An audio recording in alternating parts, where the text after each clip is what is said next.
Procédure diagrammatique d'évaluation.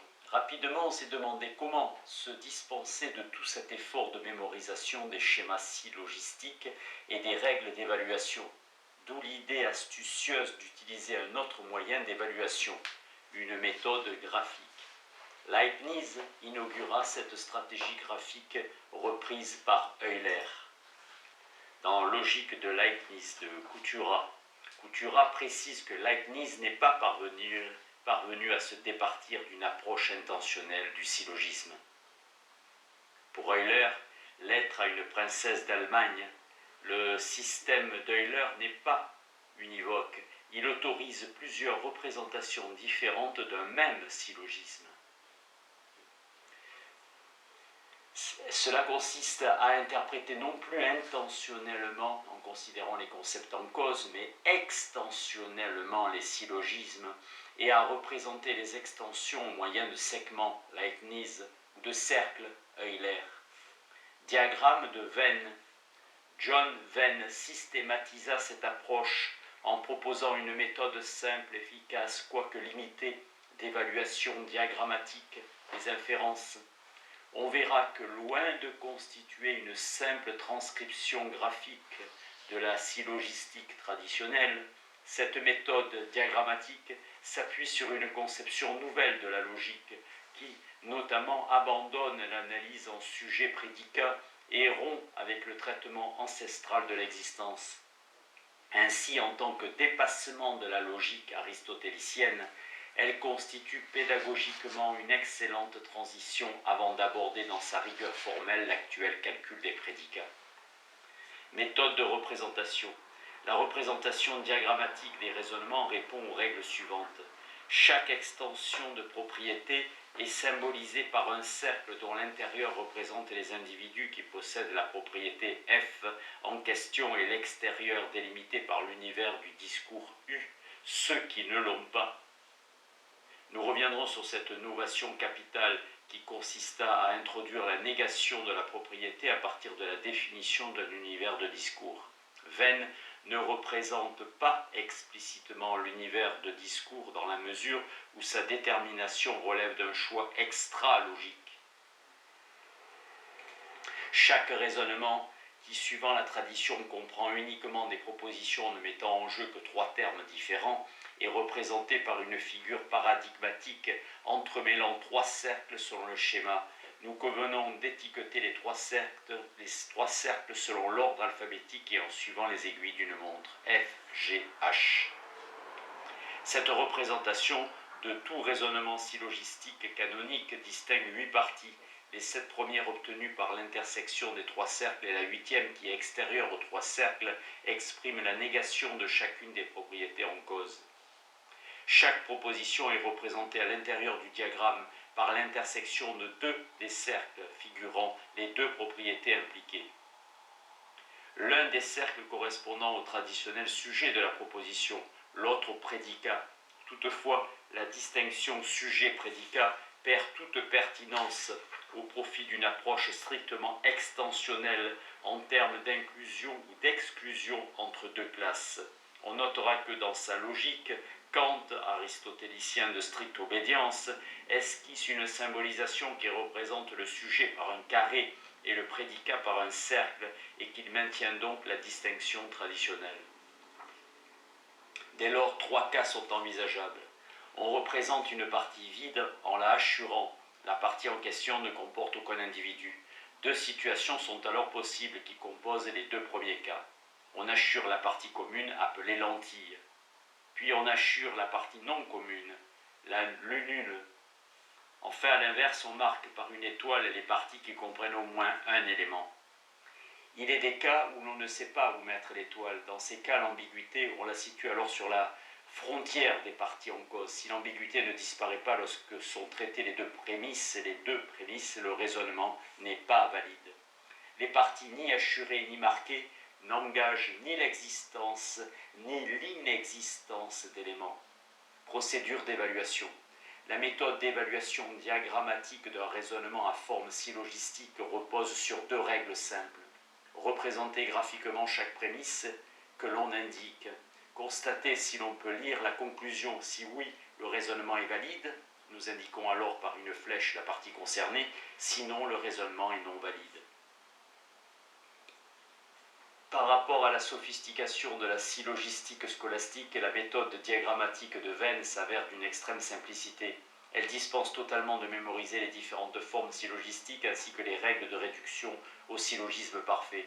Ainsi n'est-il plus nécessaire de se demander comment Festino, Ferrisson et Frécisson se réduisent à Ferriot, car ces quatre formes correspondent au seul et même diagramme. Il est manifeste littéralement que sous des formes verbales différentes, les quatre syllogismes expriment le même et unique raisonnement. À cette économie remarquable, il convient d'ajouter que la méthode, pour être graphique, ne s'en avère pas moins totalement algorithmique. Elle permet d'évaluer à coup sûr toute forme syllogistique conforme au schéma canonique. Venn, très conscient de cette dimension algorithmique, discute le terme de machine logique et retient celui plus modeste d'ABAC, dans la mesure où l'évaluation du résultat requiert une part d'interprétation, voire aussi d'Elbeuf dans logique algorithmique. Cas particulier, examinons pour finir certains usages particuliers de la méthode diagrammatique de Venn. Le traitement des syllogismes singuliers. Rappelons que les syllogismes singuliers furent explicitement exclus par Aristote et réintroduits au XIVe siècle par Guillaume d'Occam. La tradition à partir d'Occam assimile le singulier à un universel ne s'appliquant qu'à un seul terme, ultima specie.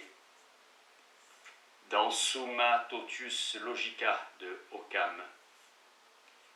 On interprète alors le nom Socrate non comme le nom propre d'un individu singulier, mais comme un prédicat universel ne comportant qu'un seul membre. Tous les Socrates, en supposant qu'il n'y en ait qu'un, le syllogisme singulier peut leur prendre la forme canonique en Barbara. Tous les hommes sont des animaux, Socrate est un homme, donc Socrate est un animal. Toutefois, conformément au traitement contemporain du nom propre et à la distinction entre individu et classe, il existe une seconde manière où Socrate est considéré comme un authentique nom propre désignant un individu unique. On représente alors cet individu par une étoile singularisée par l'initiale du nom. Le traitement des formules complexes, seuls les enfants sont poètes. Il suffit de supprimer la partie correspondant au poète qui ne serait pas enfant, c'est-à-dire qu'aucun non-enfant n'est poète. Différent de tous les enfants sont poètes, seuls les enfants sont poètes est équivalent, partant graphiquement identique à tous les poètes sont des enfants. Enfin, on peut utiliser les diagrammes de Venn, non seulement pour évaluer un syllogisme complet, mais aussi pour trouver la ou les conclusions d'un raisonnement à partir de ces deux prémisses. Soit par exemple les prémisses suivantes, tous les chiens sont des mammifères, tous les mammifères sont vertébrés. Pour trouver la conclusion que l'on tire de ces prémisses, il suffit de les représenter diagrammatiquement et de lire la conclusion « tous les chiens sont vertébrés ». Matrice de Carroll. Lorsqu'on doit évaluer des raisonnements à 4 ou 5 prémisses, il est toujours possible de transformer les cercles des diagrammes de Venn en ellipses et d'en ajouter d'autres, mais la représentation graphique devient rapidement compliquée et peu lisible. Il existe une autre solution proposée par Lewis Carroll, qui consiste à recourir à une présentation dite matricielle. Considérons d'abord le syllogisme à 3 termes suivants. Aucun fossile n'est malheureux en amour. Quelques huîtres sont malheureuses en amour. Donc, quelques huîtres ne sont pas des fossiles. En utilisant les mêmes conventions que pour Venn, ce faisant, nous nous séparons de Carroll, qui, à la différence de Venn, reste aristotélicien, notamment en maintenant la subalternation et donc la portée existentielle des propositions universelles dans Logique sans peine. On peut le représenter par la matrice suivante, où l'on retrouve 8 parties, 4 à l'intérieur du carré central, 4 à la périphérie. On constate que l'on peut lire la conclusion et donc le raisonnement est valide. Une telle présentation matricielle permet d'introduire relativement aisément un 4e prédicat. Ainsi, le raisonnement carolien, tout individu sain d'esprit peut devenir logicien, aucun malade mental ne peut être juré, aucun de vos fils ne peut devenir logicien, donc aucun de vos fils ne peut être juré. Se représente par une matrice qui introduit un rectangle de plus. Là encore, le raisonnement est valide, puisqu'on peut lire la conclusion. Les fils en question qui figurent dans la partie centrale, indiqués par la flèche, sont non jurés. La représentation matricielle devient plus délicate pour 5, 6, etc. prédicats. ce qui constitue une des limites majeures des procédures diagrammatiques d'évaluation. Seul un calcul purement symbolique est apte à fournir des méthodes algorithmiques simples et puissantes, pratiquement illimitées, surtout si on recourt à un ordinateur. Le traitement logique de l'existence. Pour la logique traditionnelle, tout énoncé, quel qu'il soit, engageait l'existence, la copule s'interprétant en termes existentiels. On parlait donc toujours d'individus supposés existants, ce qui autorisait la subalternation de A à I. De tous les hommes sont mortels à quelques hommes sont mortels, ainsi que de E à O. Ces subalternations intervenaient dans les 9 syllogismes subalternes. À partir du XIXe siècle, Boole, Brentano, Peirce et Venn mirent en question ce traitement traditionnel de l'existence. C'est la raison pour laquelle les 9 syllogismes subalternes se révèlent pour Venn non concluants. Considérons par exemple la forme en barbarie. Tous les G sont des H, tous les F sont des G, donc quelques F sont H. Ce syllogisme devient non concluant parce que ne figure aucune étoile en H. Rien n'assure donc qu'il existe bien quelques F. Si on ajoute la présupposition d'existence, il y a des F, le syllogisme redevient valide. Chez Venn, la proposition universelle « tous les hommes sont mortels » ne se traduit pas par l'affirmation d'une existence, mais au contraire par sa négation. Il n'y a pas d'homme non mortel qui se représente, dorénavant séparé des différentes fonctions de la copule, et notamment l'attribution d'existence de la relation d'inclusion de propriété. Toute proposition universelle s'interprète désormais comme une proposition conditionnelle qui, existentielle négative, n'engage aucune existence. La proposition « tous les hommes sont mortels » exprime uniquement un rapport d'inclusion de propriété en excluant la dimension existentielle de la copule. L'énoncé « tous les Grecs sont mortels » à la différence de l'énoncé « Socrate est mortel » ne nomme personne et exprime seulement et uniquement un rapport entre prédicats. En vertu de la règle ex falso sequitur col libet, la proposition « quel que soit x, si x est un homme, alors x est mortel ». On notera que selon cette traduction contemporaine, l'ancien sujet homme devient un prédicat, la fonction de suppo étant désormais assumée par la variable liée. Quel que soit x, si x est un homme, alors x est mortel, est vrai, même si n'existe pas d'homme. L'antécédent est alors faux, mais la proposition conditionnelle est vraie. Dans la logique contemporaine, l'existence n'est dès lors plus affirmée que par les propositions existentielles du type « quelques F sont G ». L'intérêt de ce genre de traitement de l'existence est double. Il sépare les choses différentes. Un rapport d'inclusion entre propriétés est un engagement existentiel sur un individu. Il en résulte un précieux gain analytique. Il autorise des raisonnements sur des objets qui ne sont pas nécessairement existants. On peut faire des raisonnements valides sur des objets dont on n'est pas certain de l'existence ou dont on ne veut pas assumer l'existence. Ainsi, le principe d'inertie ne vaut en toute rigueur que pour aucun objet existant effectivement. Son expression est cependant capitale pour la théorie physique. Dans les principes de la philosophie de Descartes, la première loi de la nature, c'est que chaque chose demeure en l'état qu'elle est, pendant que rien ne la change. Descartes réduit le réel à l'étendue, à des figures et des mouvements. Ainsi, en droit, le mouvement perdure indéfiniment. Considérons le syllogisme en Darapti, qui appartient à l'une des 9 formes subalternes en question. Toutes les chimères crachent le feu. Toutes les chimères sont des animaux, donc quelques animaux crachent le feu. Si on admet la subalternation traditionnelle, on est conduit à conclure que quelques animaux crachent le feu, ce qui est manifestement faux. Si on fait une lecture contemporaine, le raisonnement n'est plus valide, car on ne peut plus inférer de tous à quelques, en l'absence d'un engagement existentiel explicite. Limite de la syllogistique traditionnelle. Nous retiendrons 4 limites principales. Une, rappelons que la logique traditionnelle n'admet qu'un schéma d'analyse en sujet, copule, prédicat. Il en résulte que de fait